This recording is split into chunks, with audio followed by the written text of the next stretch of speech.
नमस्कार। आज के इस वीडियो में हम बात करेंगे अमेरिका के राष्ट्रपति चुनाव की जो पूरी प्रक्रिया है उसके बारे में। देखिए, भारत से बहुत ज़्यादा भिन्न है, ये मैं पहले ही आपको बता दे रहा हूँ। इसमें अगर आप थोड़ा भी जानते हैं तो आपको पता होगा प्राइमरी कॉकस, राष्ट्रीय सम्मेलन, आम चुनाव और इलेक्टोरल कॉलेजेस।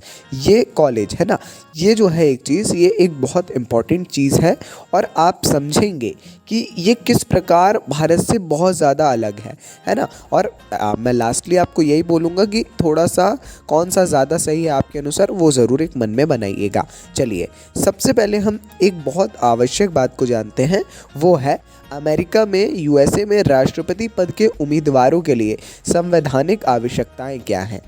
अमेरिकी संविधान में कहा गया है कि संयुक्त राज्य, वो जो व्यक्ति है वो संयुक्त राज्य अमेरिका का स्वाभाविक नागरिक होना चाहिए, उसकी उम्र कम से कम 35 वर्ष हो और वो 34 वर्षों से संयुक्त राज्य अमेरिका का निवासी हो, है ना।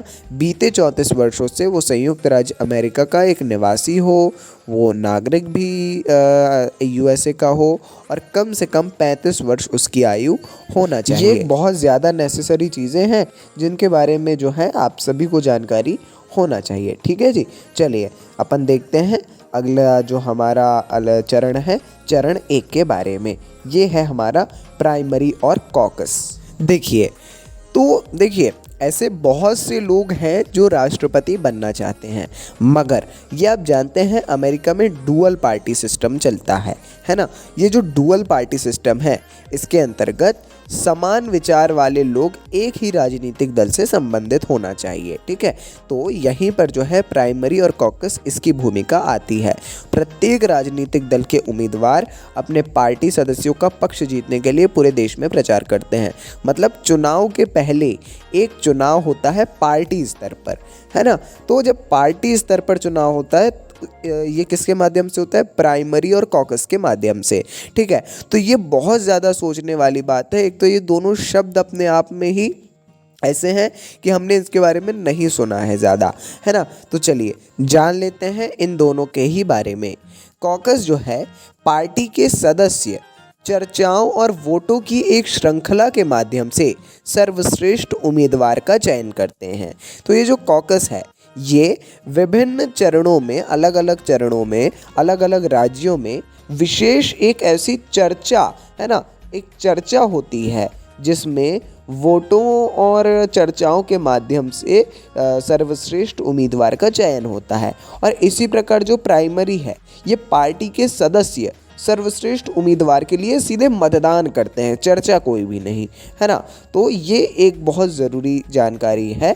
जैसा हमने पहले आपको बताया कि दो मेन पॉलिटिकल पार्टीज़ हैं, एक होते हैं डेमोक्रेट्स और एक होते हैं रिपब्लिकन्स, है ना। और दोनों पार्टी में ही कॉकस और प्राइमरी ये वाला सिस्टम लागू होता है। और जब ये चीज़ हो जाती है तो एक चीज़ आती है राष्ट्रीय सम्मेलन। तो जब दोनों पार्टी अंतिम राष्ट्रपति पद के उम्मीदवार का चयन करने के लिए एक राष्ट्रीय सम्मेलन का आयोजन करते हैं। प्राइमरी का आयोजन अलग अलग राज्यों में किया, है ना।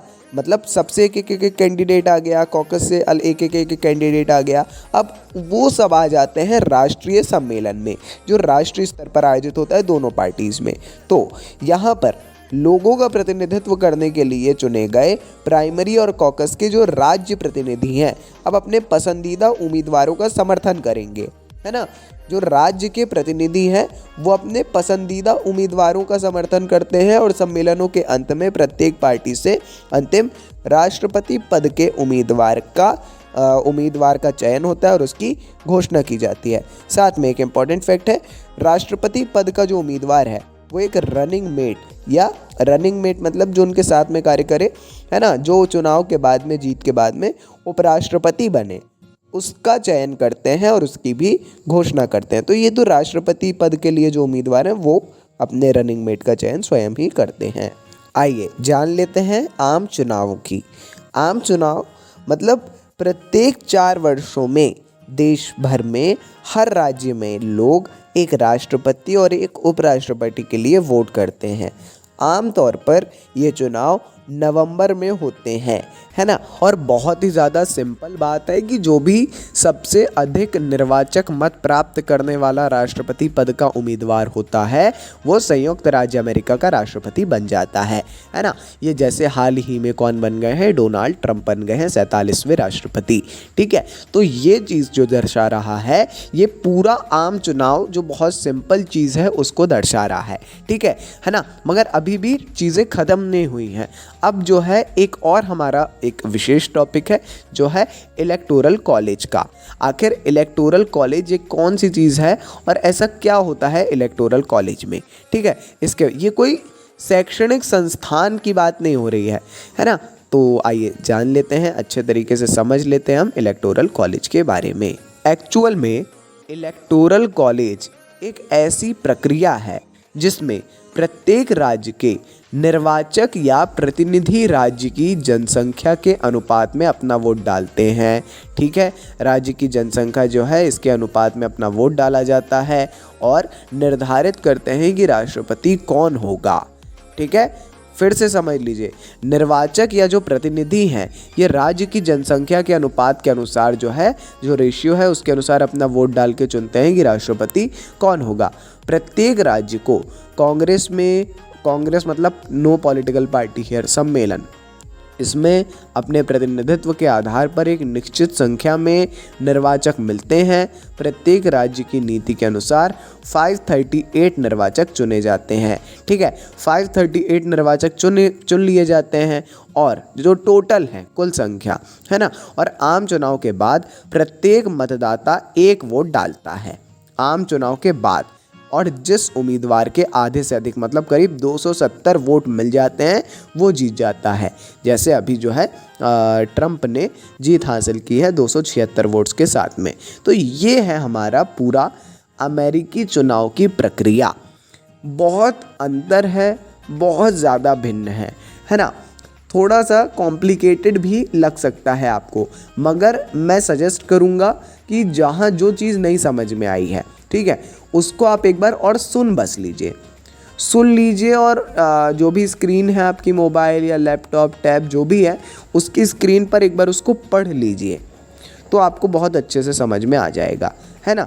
अक्सर होता है कि कंसंट्रेशन नहीं होता है माइंड में तो चीज़ें स्लिप हो जाती हैं। तो आप अगर वीडियो को दोबारा देख लेंगे, मतलब जो भी पार्ट आपको नहीं समझ में आए, तो आपको काफ़ी उससे प्रॉफिट हो जाएगा, है ना। बाकी ये थी आज के इस वीडियो की, हमने बताया अंतिम जानकारी। कोई भी कन्फ्यूज़न हो, कोई डाउट हो, कमेंट सेक्शन में पूछ लीजिए। कोई सजेशन हो वीडियो से रिलेटेड, नए वीडियोस से रिलेटेड या इस वीडियो से जुड़ा हुआ कोई फीडबैक हो, ज़रूर कमेंट में दीजिए।